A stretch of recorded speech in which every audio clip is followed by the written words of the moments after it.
السلام علیکم۔ آج کے اس معلوماتی سیشن میں ہم ایک بہت ہی زبردست اور گہرے موضوع پر بات کرنے والے ہیں۔ آج ہم دیکھیں گے کہ ایک سچے مومن کا کردار کیسا ہوتا ہے، یعنی اس کی مکمل صفات اور اس کے کردار کا اصل ڈھانچہ کیا ہے۔ یہ جاننا واقعی بہت دلچسپ ہے کہ ایک مثالی انسان کیسے بنتا ہے اور اس کی اندرونی اور بیرونی خوبیاں کیسے آپس میں جڑی ہوتی ہیں۔ چلیں شروع کرتے ہیں۔ ذرا اس نمبر پر غور کریں، 50۔ جی ہاں، 50 صفات۔ یہ کوئی ایک یا دو اچھی عادتوں کی بات نہیں ہو رہی، بلکہ یہ ایک پورا لائف سٹائل ہے، ایک مکمل فریم ورک۔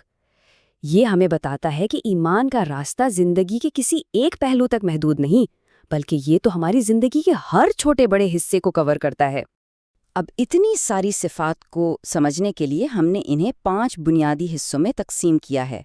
پہلا حصہ ہے ایمانیات اور عبادات، دوسرا ذاتی اخلاق اور کردار، تیسرا حقوق العباد اور معاشرت، چوتھا گناہوں اور برائیوں سے پرہیز، اور آخر میں 5واں حصہ ہے آخرت کی تیاری۔ تو آئیے سب سے پہلے بات کرتے ہیں پہلے حصے کی، جو ہے ایمانیات اور عبادات۔ یہ دراصل وہ مضبوط بنیاد ہے جس پر باقی تمام صفات کی عمارت کھڑی ہوتی ہے۔ اس مضبوط بنیاد کی شروعات ہوتی ہے اللہ پر کامل ایمان رکھنے سے اور رسول صلی اللہ علیہ وسلم سے بے پناہ محبت کرنے سے، اور پھر اس کا عملی ثبوت کیا ہے؟ وہ یہ کہ نماز قائم کرتے ہیں، اور وہ بھی پورے خشوع و خضوع کے ساتھ ہی باقاعدگی سے زکوٰۃ ادا کرتے ہیں اور اپنی جسمانی اور روحانی پاکیزگی کا خاص خیال رکھتے ہیں۔ یہ وہ بنیادی عبادات ہیں جو روزمرہ کی زندگی کو ایک بالکل سیدھی اور واضح سمت دیتی ہیں۔ اچھا، بات صرف فرض عبادات پر ہی ختم نہیں ہو جاتی۔ سچے مومن باقاعدگی سے قرآن پڑھتے اور سمجھتے بھی ہیں، مسلسل اللہ کا ذکر کرتے رہتے ہیں، نہایت عاجزی سے دعائیں مانگتے ہیں، اور ہاں، رات کی خاموشی میں تہجد پڑھنے کی بھی پوری کوشش کرتے ہیں۔ یہ وہ عمل ہیں جو انسان کی روحانیت کو ایک نئی بلندی تک لے جاتے ہیں۔ اب ہم بڑھتے ہیں اپنے دوسرے حصے کی جانب، یعنی ذاتی اخلاق اور کردار۔ اب ہم دیکھیں گے کہ سچی روحانیت اور عبادت کا اثر انسان کے اپنے رویوں میں کیسے نظر آتا ہے۔ یہاں ذرا ایک زبردست توازن دیکھیں۔ بات صرف یہ نہیں کہ سچ بولتے ہیں، بلکہ اس کے ساتھ ساتھ شعوری طور پر جھوٹ سے بچتے بھی ہیں۔ یعنی ایک طرف تو سچائی کا ساتھ دینا ہے، اور دوسری طرف ہر قسم کے فریب اور جھوٹ کے آگے ایک مضبوط دیوار کھڑی کرنی ہے، بالکل واضح حد بندی۔ اور اسی طرح شخصیت کی کچھ اور مضبوط بنیادیں بھی ہیں، جیسے کہ وہ ہمیشہ امانت دار ہوتے ہیں اور ہر حال میں اپنا وعدہ پورا کرتے ہیں۔ زندگی میں کیسی بھی مشکل آ جائے وہ صبر کرتے ہیں اور اللہ کی نعمتوں پر ہمیشہ شکر گزار ہوتے ہیں۔ یہ چند خوبیاں مل کر ایک انسان کو انتہائی قابل اعتماد، مستحکم اور مضبوط بناتی ہیں۔ اب ذرا یہاں رکتے ہیں، اس ایک انتہائی اہم نقطے پر غور کریں۔ دل صاف رکھتے ہیں، یہ بہت ہی گہری بات ہے۔ سچی بات تو یہ ہے کہ اگر دل کے اندر کھوٹ ہو، بغض ہو یا کینہ ہو، تو باہر کے تمام اچھے اخلاق بالکل بے معنی ہو جاتے ہیں۔ اندرونی صفائی کے بغیر، یاد رکھیں، بیرونی کردار کی کوئی بھی خوبی زیادہ دیر تک نہیں ٹک سکتی۔ اور جب دل صاف ہونا تو انسان خود بخود نرم مزاج ہو جاتا ہے، وہ عاجزی اختیار کرتا ہے۔ سچے مومن ہمیشہ حیا اختیار کرتے ہیں، مستقل طور پر علم حاصل کرنے کی جستجو میں رہتے ہیں، اور وقت کی بے حد قدر کرتے ہیں۔ اس سے ظاہر ہوتا ہے کہ وہ ہمیشہ سیکھتے رہتے ہیں، سب کا احترام کرتے ہیں، اور انہیں بخوبی اندازہ ہوتا ہے کہ دنیا کا یہ وقت کتنی تیزی سے گزر رہا ہے۔ چلیں اب تیسرے حصے کو دیکھتے ہیں، جو ہے حقوق العباد اور معاشرت۔ کیونکہ ظاہر ہے حقیقی ایمان کا یہ بھی تو تقاضا ہے کہ ہم اپنے ارد گرد کے لوگوں کے حقوق ادا کریں اور ان کے ساتھ بہترین سلوک کریں۔ دیکھیں، کسی بھی معاشرے کی بہترین تشکیل گھر سے ہی شروع ہوتی ہے، اس لیے وہ ہمیشہ اپنے والدین کی عزت کرتے ہیں، یتیموں سے حسن سلوک کرتے ہیں، غریبوں کی ہر ممکن مدد کرتے ہیں، اور خاندانی نظام کو جوڑے رکھنے کے لیے اپنے رشتہ داروں کے ساتھ صلہ رحمی کرتے ہیں۔ یہ بہت ہی بنیادی سماجی ذمہ داریاں ہیں۔ اور اگر گھر سے باہر کی بات کریں تو وہ پڑوسیوں کا بھرپور خیال رکھتے ہیں اور خوش دلی سے مہمان نوازی کرتے ہیں۔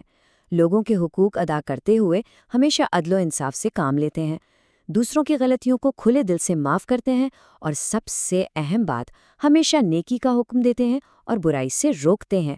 دراصل یہی وہ خوبیاں ہیں جو ایک پرامن معاشرے کو جنم دیتی ہیں۔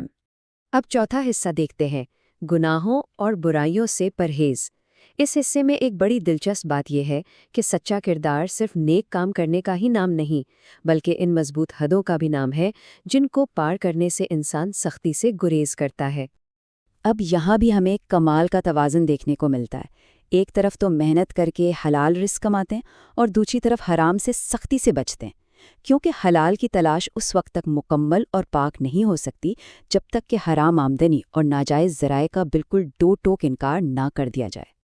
رزق کے علاوہ کچھ اندرونی بیماریاں بھی ہیں جن کا مقابلہ کرنا بہت ضروری ہے۔ ایک سچا مومن کبھی تکبر نہیں کرتا، ہمیشہ خود کو حسد سے بچاتا ہے، اپنے غصے پر قابو رکھتا ہے اور کبھی دوسروں کے بارے میں بدگمانی نہیں کرتا۔ یہ دل کی وہ پوشیدہ بیماریاں ہیں جن سے مسلسل لڑنا پڑتا ہے تاکہ باطن بالکل صاف رہے۔ اور اگر معاشرتی برائیوں کی بات کریں تو وہ کبھی خیانت نہیں کرتے، فتنہ و فساد سے بچتے ہیں، غیبت سے دور رہتے ہیں اور کبھی چغلی نہیں کرتے۔ ان تباہ کن سماجی برائیوں سے بچنے کا سیدھا سا مقصد یہ ہے کہ ہماری موجودگی دوسروں کے لیے ہمیشہ سکون اور تحفظ کا باعث بنے، نہ کہ معاشرے کو توڑنے کا۔ اب ہم بڑھتے ہیں اپنے پانچویں اور آخری حصے کی جانب، یعنی آخرت کی تیاری۔ ان تمام شاندار اخلاق اور اعمال کا ختمی اور سب سے بڑا مقصد اس دنیا کے بعد آنے والی ہمیشہ کی زندگی کی تیاری ہے۔ اور یہ تقابل بہت ہی شاندار طریقے سے ایک بات کو واضح کرتا ہے کہ زندگی کے حالات کیسے بھی ہوں، اپنے خالق سے رابطہ کبھی نہیں ٹوٹنا چاہیے۔ چاہے مصیبت آئے تو اللہ پر بھروسہ کرتے ہیں، اور اگر خوشی ملے تو اس میں بھی اللہ کو یاد رکھتے ہیں۔ یہ انسان کی ایک غیر متزلزل اور انتہائی مضبوط روحانی کیفیت کا نام ہے۔ اسی روحانی تیاری کو جاری رکھتے ہوئے وہ ہمیشہ اللہ سے ڈرتے ہیں، آخرت کو یاد رکھتے ہیں اور اپنی کوتاہیوں پر مسلسل توبہ کرتے رہتے ہیں۔ اور ہاں، وہ ہمیشہ نیک لوگوں کی صحبت اختیار کرتے ہیں تاکہ انسان ہر وقت مثبت اور روحانی طور پر مضبوط لوگوں کے درمیان رہے۔ یہ بہت اہم ہے۔ تو اب سب سے اہم اور بنیادی بات یہ ہے، یہ آخری صفت دراصل پچھلی تمام 49 صفات کا مکمل نچوڑ ہے۔ ہر کام اللہ کی رضا کے لیے کرتے ہیں۔ جب انسان کا ہر عمل، اس کے اخلاق اور اس کی زندگی کا ہر فیصلہ صرف اور صرف اللہ کی رضا کے لیے ہو جائے تو ذرا سوچیں، اس کی پوری زندگی ہی عبادت بن جاتی ہے۔ اس معلوماتی سیشن کے اختتام پر ایک سوال ہم سب کو گہرے غور و فکر کی دعوت دیتا ہے۔ ہم ان صفات کو اپنی زندگی میں کتنا اپناتے ہیں؟ یہ محض ایک فہرست تو نہیں ہے نا، بلکہ اپنا جائزہ لینے کا ایک بہترین پیمانہ ہے۔ ہمیں مل کر یہ سوچنا چاہیے کہ ہم کردار کی اس مثالی منزل پر کہاں کھڑے ہیں اور اپنے اندر مزید کتنی بہتری لا سکتے ہیں۔